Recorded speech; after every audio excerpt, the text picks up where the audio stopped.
मुझे वैसे भी इस निज़ाम से कोई भी उम्मीद नहीं है, ना मैंने PTM में किसी से कोई दरख्वास्त की थी, इनसे भी मैंने कोई दरख्वास्त नहीं की। अदलिया की तरफ मेरी निगाहें थी, लेकिन अब एक वो भी मायूसी हो रही है कि केस में जो है वो कुछ भी नहीं जो है वो हो रहा, इसलिए मैं कीनिया का ऑप्शन जो है वो परस्यू कर रही हूँ। लेकिन वैसे 2 लोगों पर एक जिम्मेदारी आयद होती थी, एक सदर आरिफ अलवी और एक आर्मी चीफ आसिम मुनीर के ऊपर, कि वर्षद को इंसाफ देने के लिए सामने आते, लेकिन उनकी तरफ से भी ऐसा कुछ नहीं हुआ।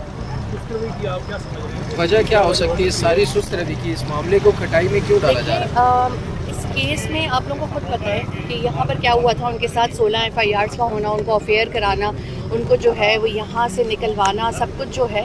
तो यहाँ पर जो लोग किरदार हैं वो ये नहीं चाहते। दूसरा, चूँकि उनका कत्ल एक और मुल्क में हुआ है, तो ऑफ कोर्स जो है वो इंसाफ मिलना या लेना मुश्किल होता है एक बेवा के लिए। मैं कैसे 3 मुल्कों के दरमियान धक्के खा सकती हूँ? लेकिन इंटरनेशनल कम्युनिटी मेरे साथ स्टैंड करती है और उन्हीं की मदद से जो है मैं ये जो है मुकदमा कर रही हूँ।